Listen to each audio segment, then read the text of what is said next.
Prav nič ne lažem, če priznam, da se zelo veselim ponovnega obiska Celja. S Pepemobilom se peljem na koncert. Skupaj z otroki bomo nastopili sredi mesta. Vem, da znajo zelo lepo peti in da so se že zdavnaj naučili plesnih korakov.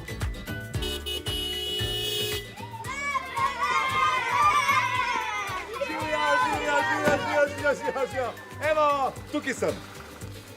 Odlično, zdaj pa pomagi. Pomagi. Čakaj, veš kaj? Meni ste rekli, da nas tukaj čaka danes žurka, fešta, zabava, zdaj pa tole. A se vi mogoče zadnje čase kaj preveč družite s kakadudujem, kajti on se včasih mečkano zlaže? Ne no, žur bo kasneje. Najprej te čaka izziv. To bi lahko že vedel. Kaj izziv? Ja, niste mogli pozabiti nanjega. Ne, nismo pozabili. Okej. Torej, kaj me danes čaka? A vidiš tiste le dva kupa tam ve? Ja, vidim. In nista ravno majhna. No, eden je tvoj, en pa naš. Kako to misliš, baš? Ja, mi bomo trije. Izračunali smo, da je težje nas treh nekje tam, kjer je tvoja. Zdi se nam pošteno. Pošteno ali nepošteno, naj vam bo. Gremo. Pri tokratnem izzivu moram čim hitreje pospraviti odpadni papir v zbiralnik, kar se mi ne zdi preveč naporno ali zapleteno. Še Foxnerjev znak za začetek in tekmovalci se poženemo v boj. Stečemo, kolikor gre in zgrabimo čim več papirja. Foxner, kaj tako čudno gledate? Moji nasprotniki so pač bolj spretni in hitrejši, pa še trije so. Kmalu mi začnejo pohajati moči in očitno bom moral priznati poraz. Saj ne bo prvič. Medtem, ko se jaz utrujeno opotekam do svojega kupa, ki se kar noče zmanjšati, je nasprotna ekipa prenesla ves papir in že slavi zmago. Papir, ki ga tovorim, se zdi vse težji in z veliko težavo ga spravim čez rob. No, tudi jaz sem vsega čez rob, ko padem čez rob. Panika! Foxner, kaj gledate? A ne bi raje pomagali? Pepe, me slišiš? Halo, Pepe, kje si? Da ni utonil v papirju. To ni mogoče. Očitno je. Ja. Vas sem vas, ha? Kdo je zmagal? Nisem jaz zmagal. Pa ne, no. Ampak veš kaj, jaz sem bil sam, vi ste bili pa trije. Ne bodi žalosten, odlično ti je šlo. Hvala. Zdaj pa nastop, a ne? Ja, čak, ampak predtem imam pa še jaz eno presenečenje za vas. Ja? Takšno, da ga bomo imeli za vse življenje. Ja, samo prej mi pomagajte vam prideti, no. Vsi so navdušeni, ko veselo stečemo po mestnih ulicah. Zavijemo v skrito dvorišče in naletimo na napis Foto Pelikan. Našli smo atelje nekdanjega fotografskega mojstra, ki je to ustvarjal že pred skoraj 100 leti.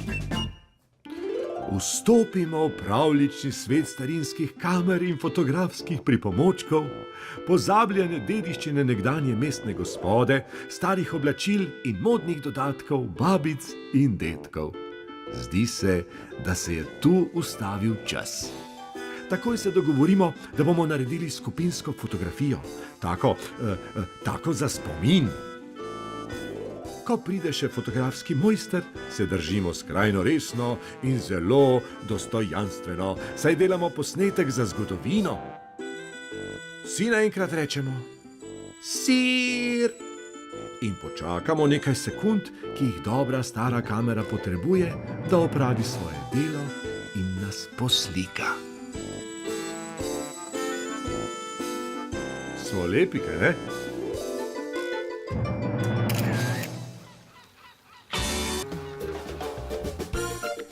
Že smo sredi priprav za nastop. Rišemo in barvamo. Pripravljamo sceno in rekvizite. Packamo. Zapletamo, razpletamo in napeljujemo kable. Montiramo mikrofone in prek vtičnic vzpostavljamo povezave. Preverjamo mešalno mizo in nadvse strokovno poskrbimo za kvaliteto tona. Skratka, cel žur!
otroci, smo bili dobri, kaj pravite? Najboljši. Ljudje si sploh ne želijo domov. Ja, in jaz sem se v Celju naučil osnov juda, pa osnov sabljanja, pa osnov ekologije, pa osnov fotografije, pa... Odlična družba si. Škoda, da Kakadudu ni prišel. Zato mu poklanjamo tole in ena je zate. Zame. Otroci, aj čemo kar odpreti. Dajmo odpreti. Jami, izvrstni čokoladni bomboni. Še kakšnega zame pustite, no? Ej.